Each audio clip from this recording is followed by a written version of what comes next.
Hi, can you hear me? We can. Hey, Daniel. Hey there.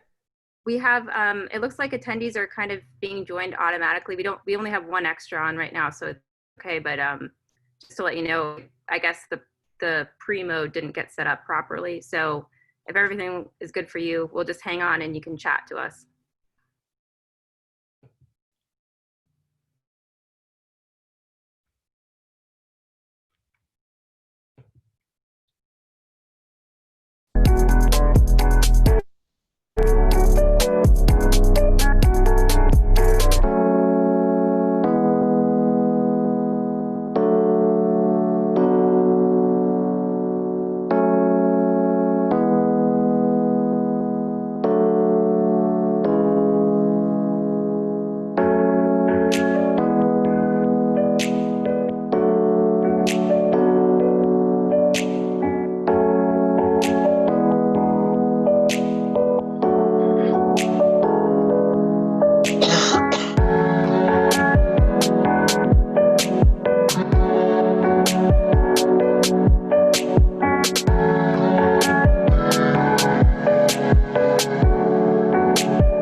Hello and welcome to the third in our series of 4 digital health huddles.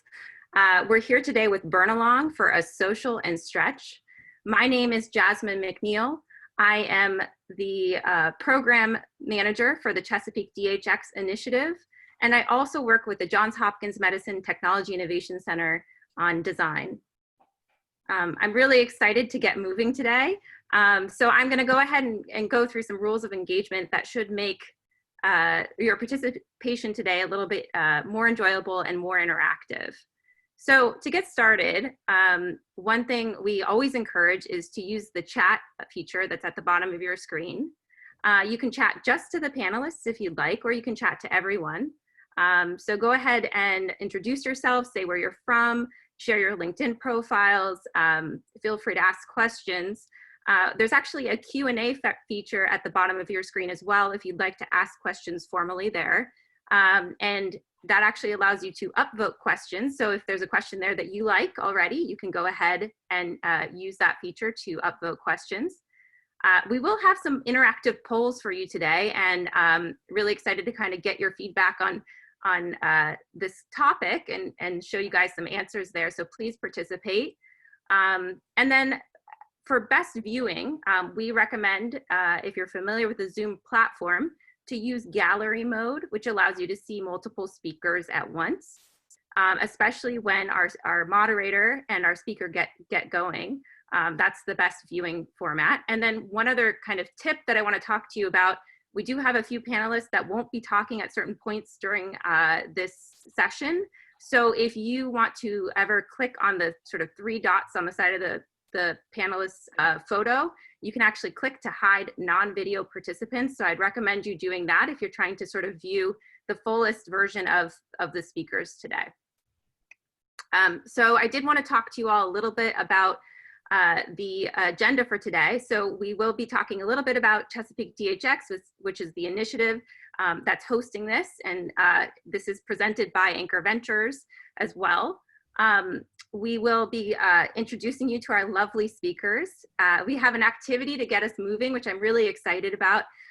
For once, I think we can get moving while we're on a virtual meeting. We'll hear about Burnalong's story, and there'll be some time for questions and answers. So please, throughout the session, feel free to submit your questions. And then we'll talk about what's next in the series. So with that, I'd like to actually pass it off to the program director of the Chesapeake DHX initiative, Mark Comiskey. Thanks, Jasmine. I'm so happy to be sponsoring this event with Anchor Ventures today. I'm pleased to see Megan and Dan and his Burnalong team here today. I'm also happy that Anchor Ventures is part of the broader effort I'm leading with the Chesapeake Digital Health Exchange. CDHX is a 3-year effort funded by the U.S. Department of Commerce to improve the Chesapeake regional ecosystem for digital health. We're fortunate to have so many great assets in the Chesapeake region that make it a unique place for digital health. We have a highly talented technical workforce. We have leading research universities. We have world-renowned medical centers. We have major government agencies, including the FDA, the NIH, and the NSA. We have a unique healthcare reimbursement model here in Maryland, and we have broad support for entrepreneurs generally, both at the state and local level. Our goal at CDHX is to make it easier for digital health startups to thrive in the Chesapeake region. We do this by organizing to make meaningful connections among investors, startups, customers, and strategic partners. We actively seek companies in the space and hold events, like this one now online, to highlight digital health successes and connect the community. We work with other universities, other accelerators, and other incubators, and other partners to leverage the resources already being dedicated to complementary efforts in this space. We market the region to attract outside capital, outside startups and jobs, and we support job training and a diverse workforce development effort. For further information, please go to our website, chesapeakedhx.org, and sign up. And thanks to all of you for being here with us today. I'm happy to report that Rose, the startup winner of our Hexsite Pitches and Polling event, which was the first digital health huddle 2 weeks ago, just won a contract with a division of Baltimore City to support its Baltimore Neighbors Network. Congratulations to Kavi, Dr. Matt Peters, and the whole Rose team on this great success.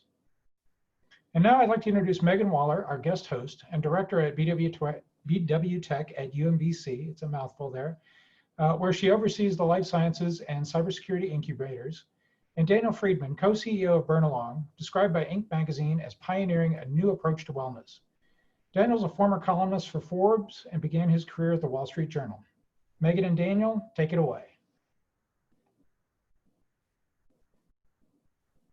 Thank you, Mark, for that great introduction. And thank you, Jasmine, for putting this all together. And thank you to Anchor Ventures. This is a great event. I'm really happy to be here. So Daniel, we're talking today about Burnalong, your company, which I'm very familiar with, gotten more familiar with in the last couple of days, trying to get myself ready. You can't actually see my arms in this session today. It's because I did the push-ups from CJ this morning and I can't lift them.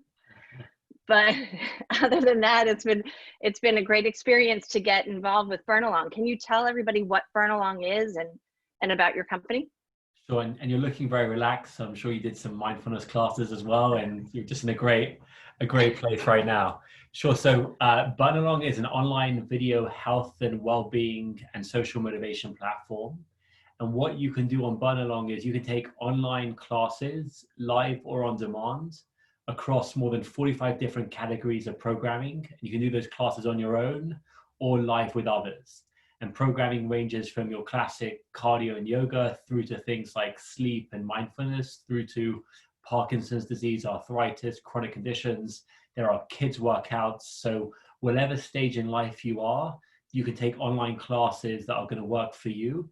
And critically, you can get the live motivation of friends, family, coworkers to do it with you as well. So how long has the company been in business? So we founded the company in 2016. We opened to the public in 2017. That's great. And can you tell us, you raised some money recently? Can you tell us about that? Yeah, so we just raised a $4 million in funding. So some people have talked about how an act of God would be the only thing that could change their business model. We've actually had that happen to us in the past couple of months. Can you talk to us about how this act of God, this pandemic has changed your business? So it has changed our business and it hasn't changed our business. And I'll explain why. So it's changed our business as in, like the same with other businesses, is we're no longer in our offices. The team is doing everything remotely.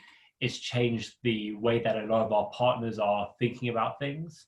So on our partner side, when we refer to our partners, these are our gym, studio, and wellness professionals who we partner with.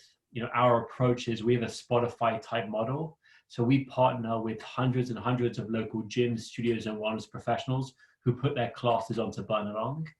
And pre-COVID, we were just an online extension for them. And for them, we were a way of them keeping connected with their members when they weren't there in person. But then more broadly, we would take their classes and they would be introduced through us to the hundreds of thousands of employees and members of different insurance plans who have access to Burnalong. So it become a revenue stream for them.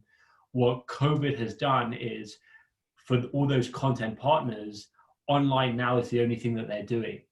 And so both for their existing members and for all the people on Burnalong, this has become a critical area for them for growth.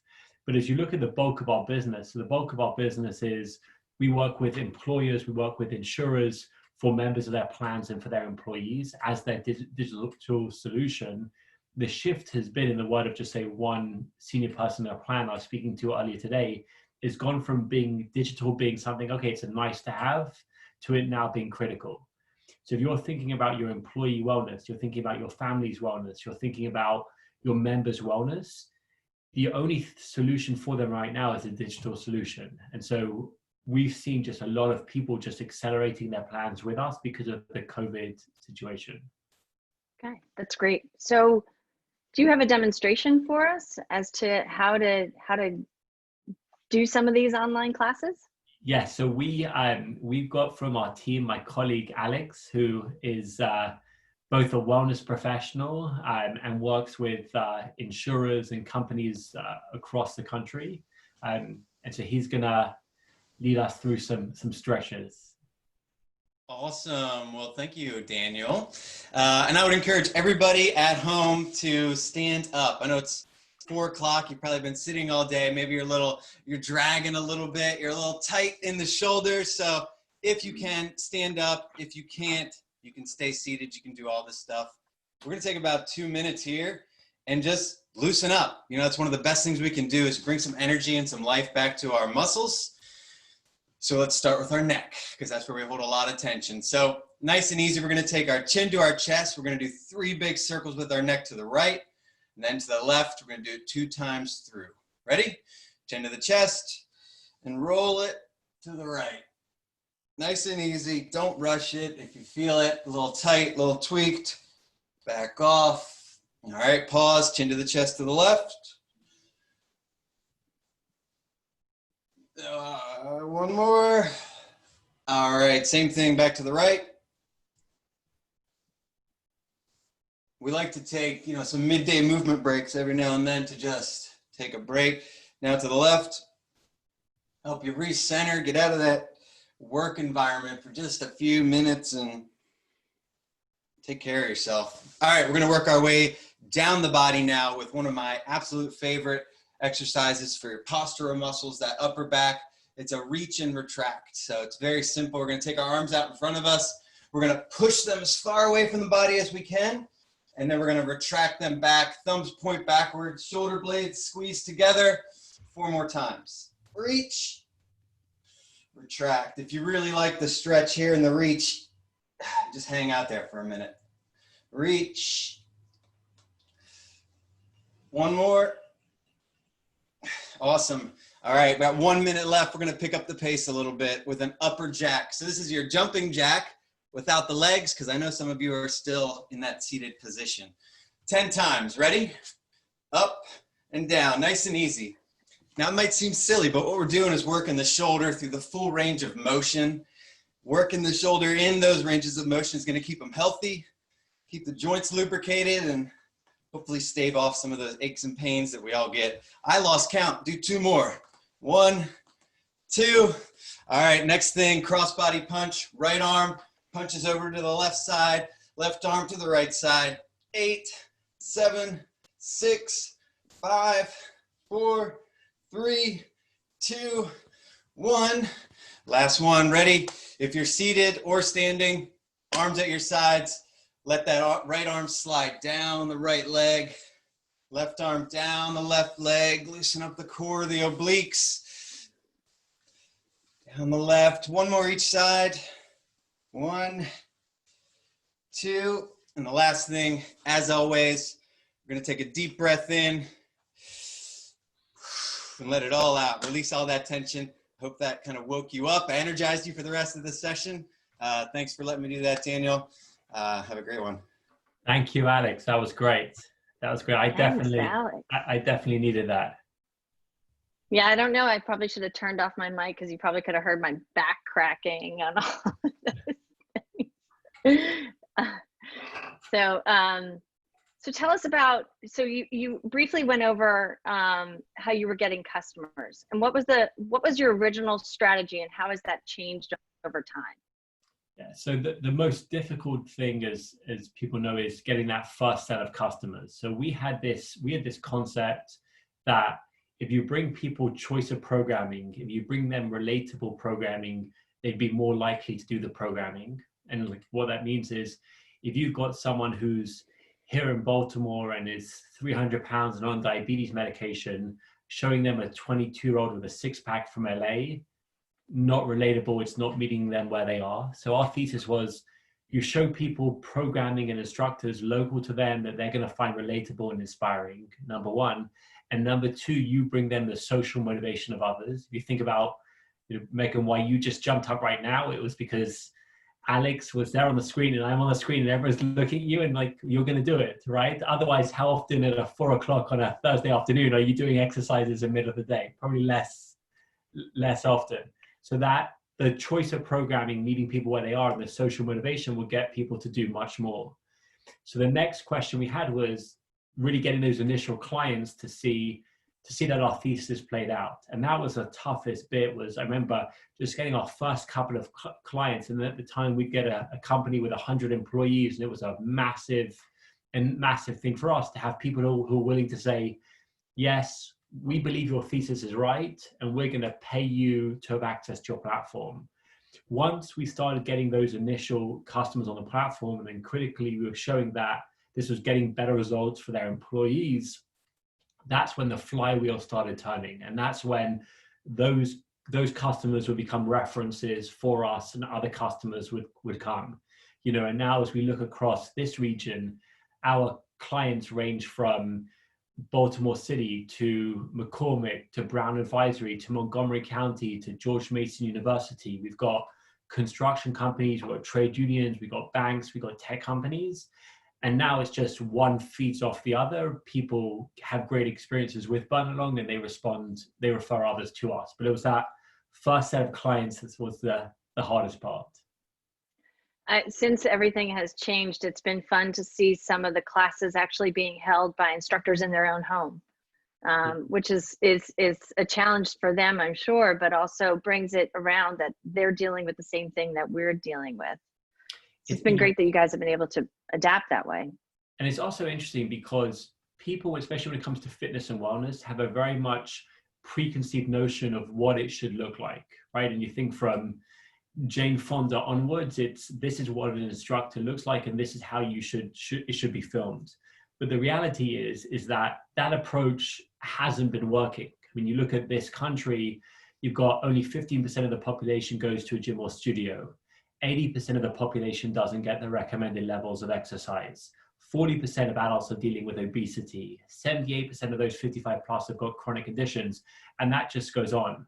So why are they not doing this programming? It's not like there's a shortage of programs out there. It's just the people aren't doing it.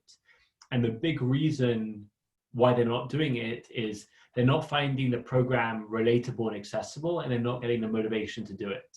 So what's interesting for us, Megan, is we even saw people 2 years ago saying, you know what, I want to show people how that they can do this programming in their home, and I'm going to record in my home. Or I'm going to record in my office to show you how when you're in the middle of the day and you're sitting at your desk, you can just do stretches similar to what Alex showed you. And the initial reaction from people who are ingrained in the old way of the fitness and wellness industry said, wait, hold on a second. How can an instructor be filming in their living room and not in a studio? But what was fascinating is that the reaction from employees at companies and their family members was saying, thank you. Like, I'm stuck at home. You're showing me how I can do it in my living room. I don't need to feel the only place I can exercise is if I go to a studio. I can do it where I am. And now what's interesting, because COVID has changed so much, is now everyone has to film from their homes. But the reality is that for most people, that's how they've been practicing until now. That's where they exercise. So it's been beneficial for them to see that. So I want to stop you right there, and let's talk to the audience. Let's poll the audience. So we'll ask you, how has your level of physical activity been impacted by COVID? Are you more active? Are you less active? No change? We'll take about 2 minutes to answer the question.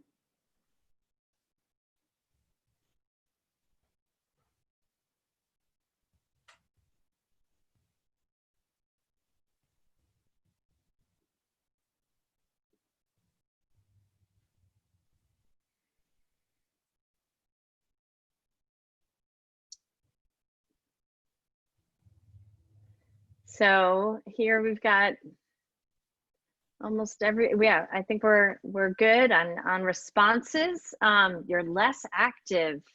That's interesting. So have you been hearing some issues from some of the companies and some of your customers that people are really struggling And how is Burnalong reaching out to those who haven't quite found you yet? So I'm hoping that the people who describe themselves as more active are the people on Burnalong, and the people who say they're less active are the people not on Burnalong. The reality is that you look across the population, is that people are exercising less. And if you think about it, it's because people are stuck at home. There's added pressure, there's stress, people are eating more. There was a story in the Times recently about how this is likely to lead to more childhood obesity and different health challenges. So that's why we're seeing a flood of companies come to us, is because people can't go to the gym. They're doing less stuff in general. So you need to bring programming where they are. You need to bring programming to their homes for them, for their families. And you need to bring them the motivation to do it. Because if you look at your average family, you're working from home. It's a whole new environment. So it's not your usual interactions with colleagues. You've maybe got kids and you're dealing with trying to help your kids learn and the stress that they're going through. So by the end of the day, you're just exhausted. And you tell someone at the end of the day, listen, exercise now, it's much easier to watch a movie, right? It's hard to find that motivation after an exhausting day. And our insight is, you know what? It's hard to find that motivation at the end of the day. But if Megan, if your best friend is waiting on the screen for you at 8 o'clock at night to do a class with you, you're more likely to show up. And this is why why digital health and wellness is now a must for them, is because it's so much more difficult for people that you need to bring the programming for them. So it's not a surprise to see that poll. It's across the country and across the world, unfortunately, right now. So you're bringing up a good point of accountability, right? So I'm going to flip this back over to the business side of things, right? So your team, as well as everybody else's team, has had to go virtual and working virtual. So how do you keep your team accountable? How have you changed your management style or dealt with people working from home? Have you seen productivity change? Talk a bit about that. Sure. So we, like others, are still in this process of relearning this environment. We got a particularly great culture, so people are missing that in-office interaction. A shift for us is we start most days with meetings or different team meetings so that people kick off the day seeing colleagues and interacting with them. I think from our perspective is we think we make great hires up front, so people are already motivated by our mission. A lot of people feel close connection to why we started the company and the founding story of the company, and that drives a lot of people coming to us. And just frankly, because we are so busy right now, there is no time for people not to do stuff. I think the reality is in fact, we just told our team just to take half a day off tomorrow because everyone is working so hard. We need people to recharge. Mm-hmm. So let's take a couple questions from the audience. What are you seeing from a health benefit and data side of things? Are you collecting data on changes of health benefits for people? Are you getting anything back from your customers? Yeah, so a couple of interesting things that we see within the Burnalong platform. So number one, what we see is not only does engagement go up, but interestingly, we see that more than 25% of classes taken on Burnalong are in the specialty and emotional support categories. So this ranges from prenatal classes to arthritis, Parkinson's, diabetes, stress, sleep. And so we're seeing that just in general, this has been an area of programming that employees typically haven't got, but there is this huge need for it. The other really interesting component to Burnalong is we enable people to add their family members to their account. And what we see is that when people do add their family members to their account, there's an almost 40%, it's 39% jump in engagement from the employee themselves. And when you think about it, it gets back to that accountability and that social component where if you're able to do something with your kids or with your parents or with a partner or whoever it is, you're more likely to do it yourself because you've got that real person there on the screen with you, number one, or even at the dinner table talking about programming that they did. So for myself, there's, my kids during lunchtime are doing a kids yoga class. That's putting that on my mind. And so at the end of my day, I'm more likely to do the yoga class. So that's, another interesting thing that we see. The last thing that we see is we see that some of the most active people on the platform are people who self-describe as struggling or just getting started. And part of like a challenge all year round is, where do I start? And I don't want to go into a gym even in regular times because I don't want a stranger watching me in spandex working out. I don't have that like level of, comfort. And so providing a window in, seeing people on the screen local to you, relatable to you, maybe it's your best friend, your cousin on the screen with you, makes a huge difference and provides that window in for you. That's great. So this is a good segue. So talking about your family, your friends, let's reach out to the audience again and do another poll. Okay, so what is your primary form of exercise right now? Is it running? That's mine. Biking, walking, exercise classes? Let's see.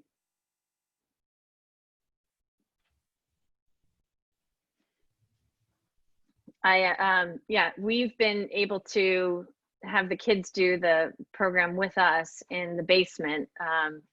So that's been really fun to get them involved and also use the time when they're awake.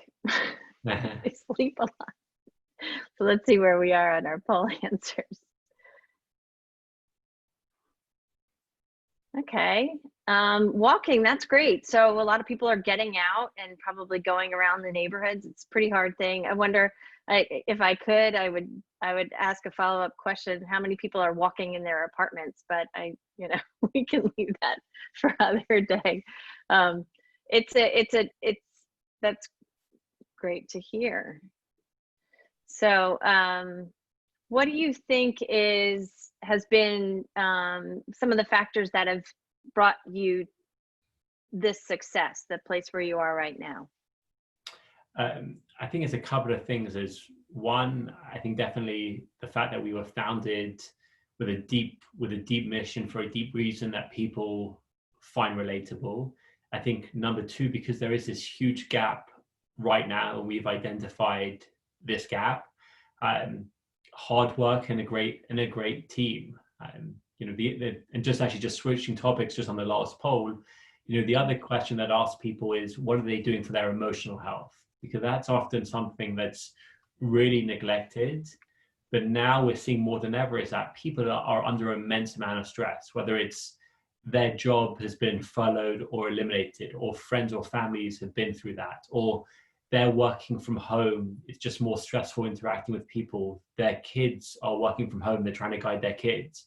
And so looking after the emotional health and what are you doing for your emotional health is really something that everyone should be thinking about if they're not already. And so when you're talking about these types of programs like meditation, and how long are the typical classes for meditation and emotional health? I mean, it's as long as you've got available. So we've got classes that are for 2 minutes. We've got classes that are for 90 minutes. So you can input, I've got 15 minutes to spare right now. I've got 10 minutes to spare right now. What can you deliver for me? I mean, like just say here in Baltimore, we've got people who work in the different hospitals using us. So, you think about the pressure that doctors and nurses are under right now. They maybe have got a 4-minute break between cases, and it's just an immense amount of stress. And so what they're able to do is they just take out their phone, put in, I want a 5-minute mindfulness class. They're seeing maybe their best friend, their partner is online, invite them, and they're doing mindfulness live with someone else. So it's really as much time as you have. The same for the kids. I don't know that my kids will sit for an hour and a half through a class, no matter how good it is. So, I normally do like a 15-minute class for them. So it's as much as you have. Something is always better than nothing, and just getting started is huge. And for the other classes, how long are they? It's the same. It literally is. I mean, we've got hundreds and hundreds of instructors from across the country. Every day there's new classes being added, all different lengths, all different. So it's wherever you are in life, whatever stage, however much time you have, you can find what you need. So once you are working with an employer, their benefits program, how is it promoted to the employees? So we have a multi-pronged approach. We really utilize internal, official or unofficial wellness champions, because a key piece of launching with a company is you know your coworkers better than we do. And so you know if someone is going through a hard time or someone's got a goal they're trying to achieve. And so we have a lot of tools like goals and challenges. You've obviously got the inherent social nature where you can take classes live with others. You've got communities. So you're constantly engaging with each other. There is an inherent network effect to what we do. And then there's a lot of communication that we use, everything from at-home mailings through to things in emails and intranet boards to spread the word through companies. And just, you know, especially right now, taking a class live with a coworker who you haven't seen in 8 weeks, and now you're in your living room, they're in their living room, you're doing a jumping jack, or as Alex put it, a sitting jack or standing jack, you know, with each other. It means you're not just focused on engaging with your coworkers about work. You know, it's more like, all right, in the same way that we'd go out for lunch together, or we'd take a walk together, or we'd just chat in the kitchen together, we're now doing a class together, and we get to have that, you know, release of energy. We smile, we laugh. It's a lot of fun. And that social component is so powerful, and people are really craving it right now. Right? You think about how much time we're spending just looking at each other from a work perspective. So doing it from an exercise and a fun perspective is a lot of fun. Before I get to our next question, I'm going to set it up with another poll. So if we can pull that up. Okay, so which of these employee benefits do you most value? Access to free fitness wellness programs, such as Burnalong, flexible work schedules, which is very helpful right now, social activities, in-office snacks and coffee.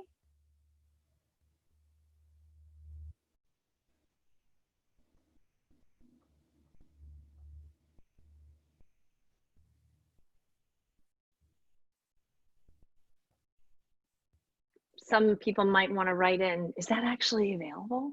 Do other people get those benefits? Is that really true? Not everybody, not everybody. In-office snacks and coffee. I love coffee. Flexible work schedules. Yeah, I think that is very important right now.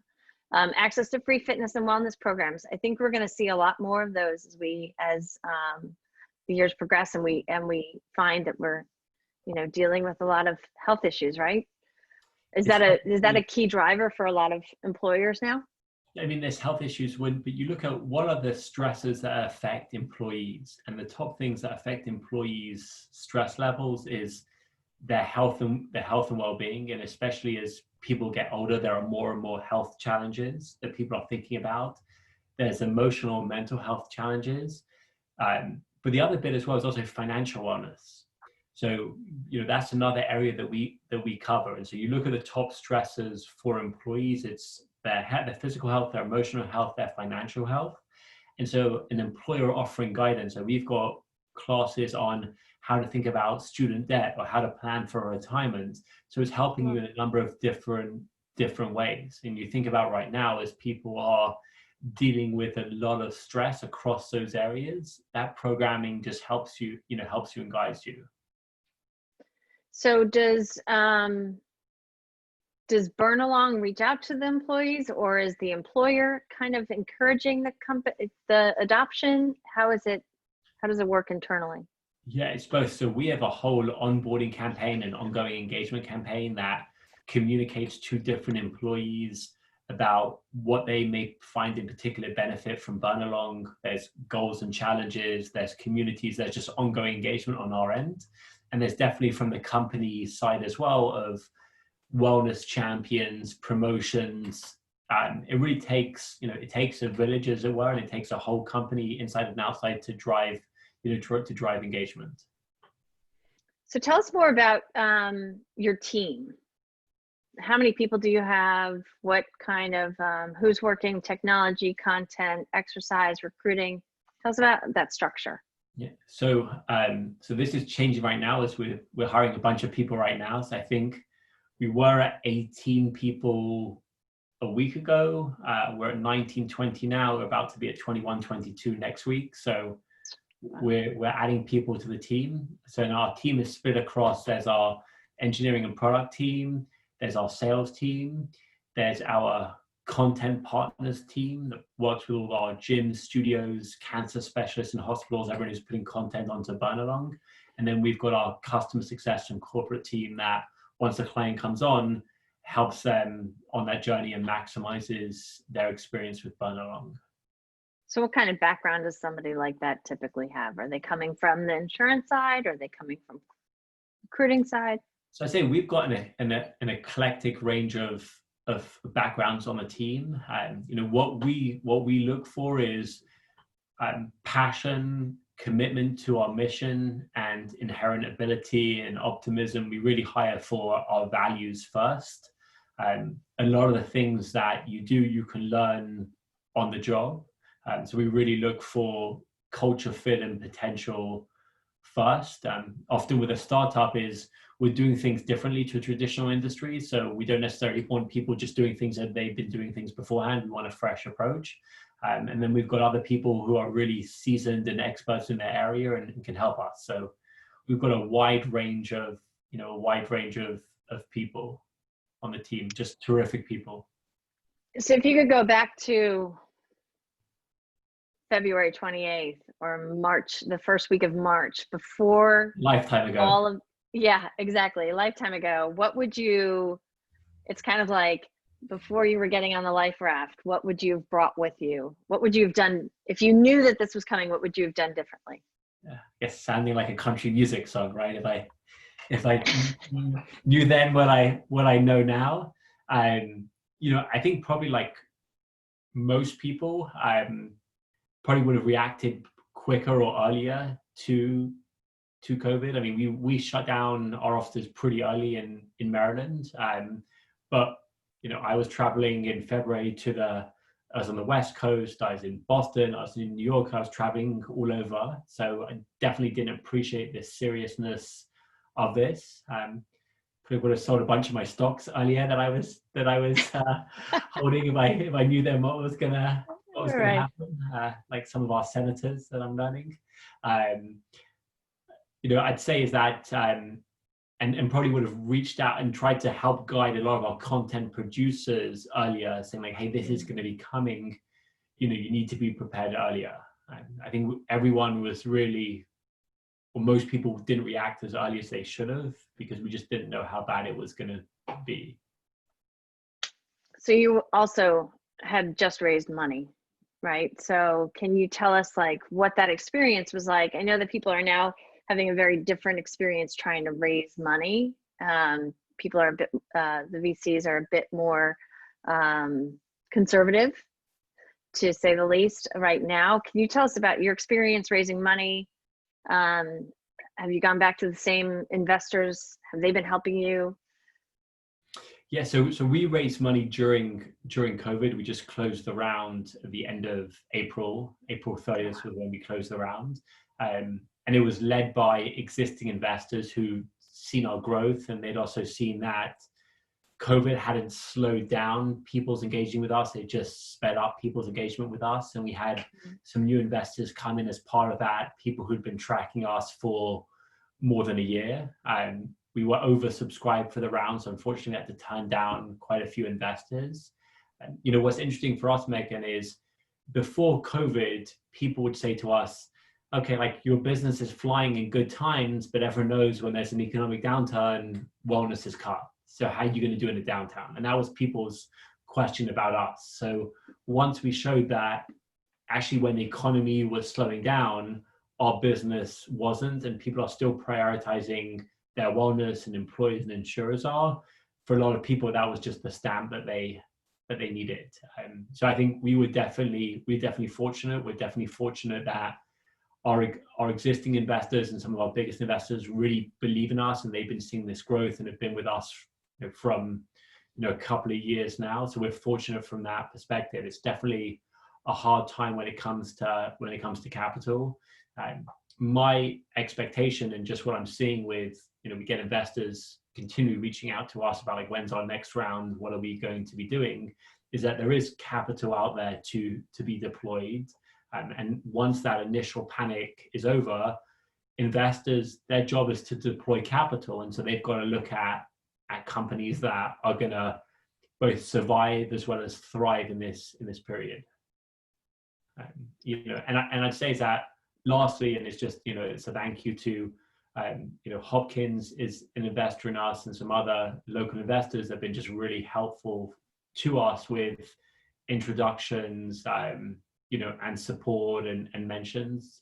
Fundraising, as you know well, is a numbers game. It's, the first investor you meet is unlikely going to be the investor who's going to invest. You've got to speak to a lot of people, and you've got to find that fit for you, and that's been part of that journey. So we've been being fortunate to get great support from a lot of folks here in Baltimore and Maryland.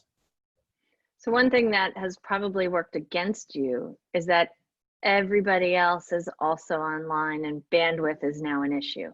Have you guys felt any of that? Have you experienced any technological issues that you as a team had to get over really quickly?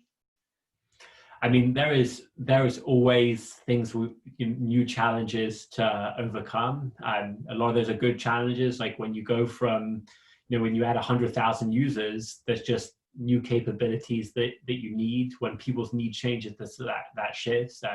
We got a terrific team that's been adapting quickly to those changes. I mean, they say, with an early stage company, I think it was Reid Hoffman who termed it, it's like flying a plane while jumping off a cliff, or trying to assemble a plane while jumping off a cliff. So there's a million ways to crash, and there's not that much time. But it's great problems to have of how do you take to this next level of growth, and how do you handle this influx of people coming to you, and how do you handle an influx of new content partners wanting to put content and classes on your platform. So every day there are new challenges, but that's what makes it fun. So I guess every day you also have new competitors, right? So tell us about how that has shifted things, and you're seeing more personal gyms doing YouTube, or others getting into the game that are bigger players. How has that affected your business? I think it's great. I mean, when we started off and we were pitching people on our approach and at home wellness, most investors said, "Hey, we don't think there's a business here." So that was the reaction. So now the question is going to be, well, how big can this business be, and how do you stop competitors? That's a great situation to be. And you'd prefer to ultimately be in a market where there's a huge market with major players. Google and Apple compete with each other, but both are, obviously highly successful companies doing great things. So the way that we see the market is, the gym and the wellness industry right now is only touching a fraction of the people that need to be touched. Right back to that stat from earlier, just on the gym side, only 15% of the population goes to a gym or studio, and that's in regular times. So that other 85% of the population is not being touched. And it's the same both here in the US and globally. So if there's now a massive competition on how do you get that other 85% of people exercising and looking after their physical and emotional health, I think from a society perspective, everyone's going to be better off if that's where there's a whole bunch of great companies focused on trying to do that. That's great. Yeah, I think it was interesting because you saw when everything was starting to shut down that everybody was going out and running, and it was almost like the New Year's resolutioners were like the pandemic resolutioners were going out and being like, I got to get my run in, but then that kind of fell off a little bit where you're not seeing as many people out, and because you have to, stay at home, but there is still the opportunity to go out and walk. So it's great to see that a lot of the audience has been walking. I'll just I mean, one thing to mention as well, Megan, is still, it's like, even to say, like, I look at my neighborhood and I'm taking walks with my kids, but if I look down the houses in my neighborhood, it's still a small fraction of people who are actually going out and about. Mm-hmm. And so you think about people who, like, walking is great, but there's so much more that you need to do. But you think about someone who's got back pain or arthritis or is stressed, there's so much of the population that is not doing anything right, now, or is not doing enough, or could be doing more. And that's where the focus should be. It's not just about the person who's already athletic minded, and if they're not going to the gym, they're going to go for a run or a cycle. I mean, we on Burnalong we've got people in their 90s with Parkinson's disease who are stuck in their own homes and are not leaving their homes. The reason why they're showing up and doing programming is they're seeing people on the screen who are probably shaking worse than they are, and they've got their grandchildren live on the screen with them. Like, that's where we're focused. You think about how many people now, where the challenge is they're just sitting at home watching movies and playing video games. Like, that's what we're trying to get. Like, our competition is the couch. Like, that's our competition. Let's go to the last poll question. Okay. Which of these digital health tools will you keep using after the quarantine? Telehealth, remote patient monitoring, online exercise classes, or do you just prefer in-person interaction?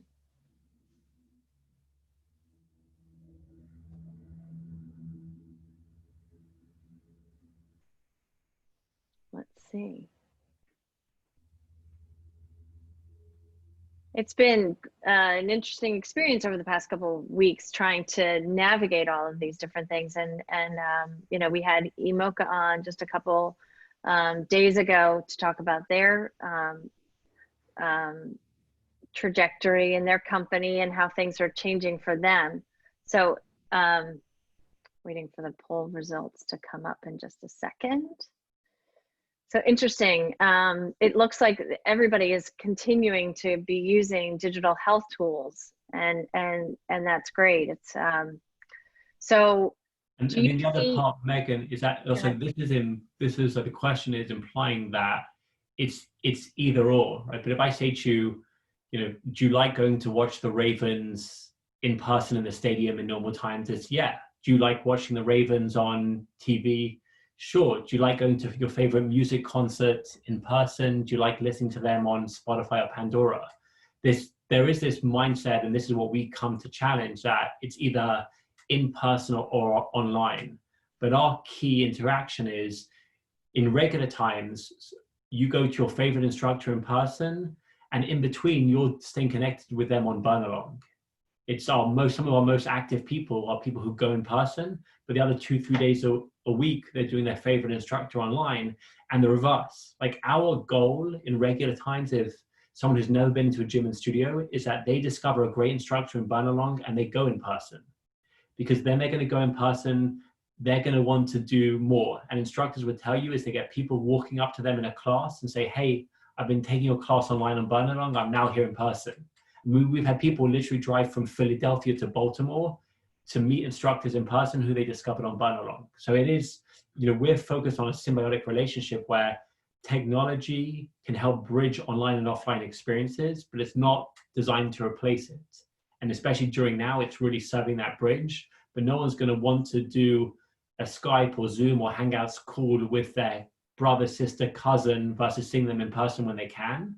But when they can't go in person, that's where digital solutions can serve a great piece. So we really believe in that symbiotic relationship. Okay, we've got lightning round for you. Okay, so tell us how you got from the Wall Street Journal and Forbes to Burnalong. A very, very winding journey where one thing leads to another. My interest has always been human behavior and motivation. And that's just led me always to ask questions and seek different experiences. So what has been something that has surprised you personally over this pandemic? I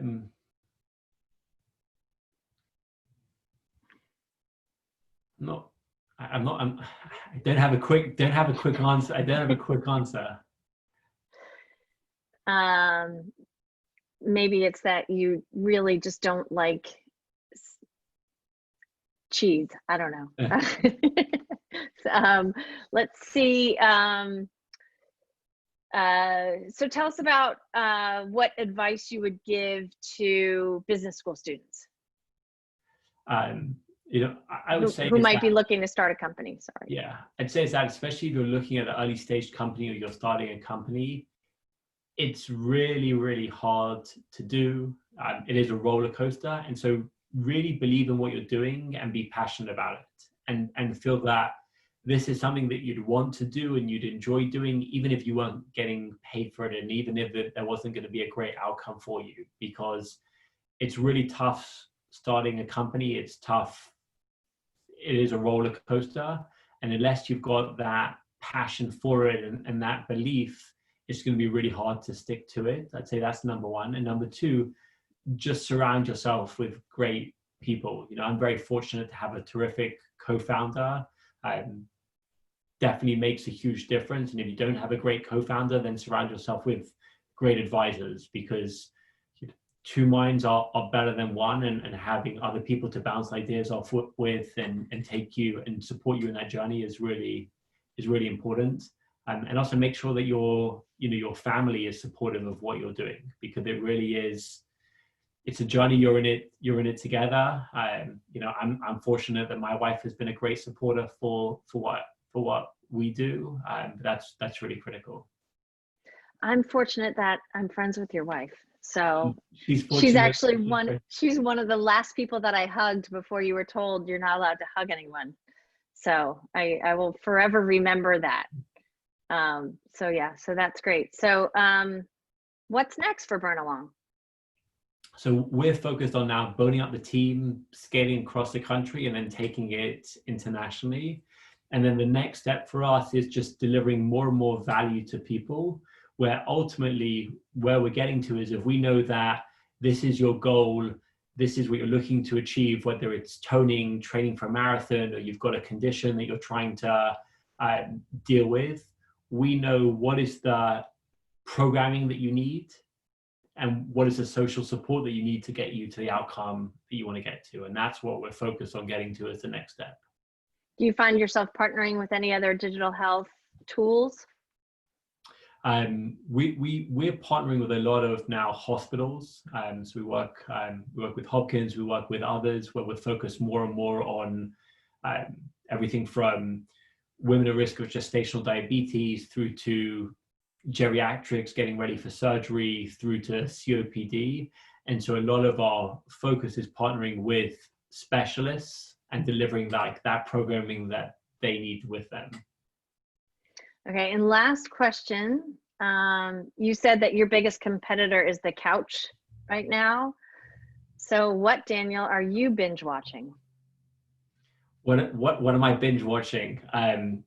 So I didn't really binge watch. I didn't really have the unfortunately have the You can't time. sit still for that long? I can't sit still, and I have to practice what I preach. I did watch and this is probably the Englishman in me that misses England, but I did watch The Last Kingdom, which was pretty good. Oh, I thought you were going to say The Great British Baking Show. And No. we did that very early on, and Yeah. then had to get through that. Well, thank you so much. I mean, this has been a great experience getting to know you, getting to know more about your company and your real desire to help people get healthy and interact with others. This is one of the most challenging times, I think, in at least in our lifetime, maybe in the century, of not being able to interact with people. You've given people that opportunity. That's, the drive-through birthday parties. We've got the Zoom meetings and all that kind of stuff. This is another way, and this is a really engaging way that just gets people to be healthy and gets people off the couch, while also engaging people that aren't being able to go back to work right now, right? The people that can't go to their gym and put a class together. So commend you on that and your team. I'd like to hand it back to Jasmine, and thank you to Jasmine and Emily and the entire TIC team for doing such a great job with this technically. And Mark, Chesapeake Digital Health Exchange has been a really dynamic program for the entire region. And lastly, I'll just throw it out to the Anchor Ventures folks Yeah. that But just to it's been a echo- great, yeah. Just to Go echo ahead. all of that and thank you, Megan, as well. This was a lot of fun, and also just to thank from our team, Matthew, who helped put this together on our end and is terrific, and Alex for the stretches. Although he's probably going to tell me my form wasn't correct, so he's going to give me extra homework to do after this. Thank you both. Really interesting conversation. I feel like I'm ready now to go get out there and do a little bit more exercise than I have been doing in juggling family and work life. So we really appreciate you joining today. I do have a couple announcements that I would like to share, kind of to let you guys know about what's coming up. For those that are associated with JHM or the School of Medicine, actually Mark, who spoke to you about Chesapeake CDHX, is going to be running a summer elective this summer on data-driven digital health entrepreneurship, which is really relevant right now. So for those who are interested, definitely check out the link. But I also want to bring up that we actually have one more really great digital health huddle. It's going to be trivia, which is one of my favorite things. So I'm really excited for it. It'll be digital health, entrepreneurship, and a kind of regional based trivia. So if you want to kind of invite your friends, compete with them, I think it'll be a really fun time. And technically, Baltimore is hosting the event, so they're great trivia hosts. It should be a really exciting, interactive event. So please sign up. I want to thank again Megan and Daniel for joining us in today's session. What I always do at the end of the session is leave up your information and leave up information about the next event so you guys can check it out.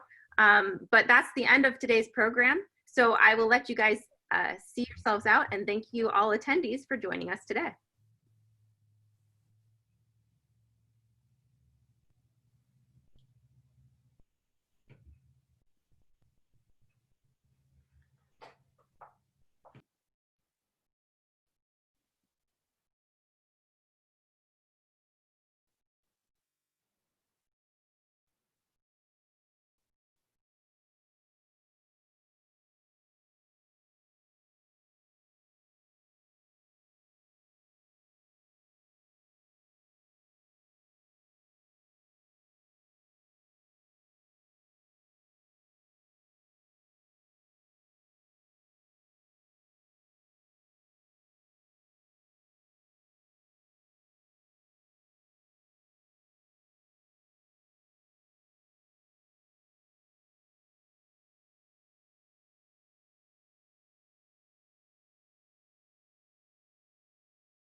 You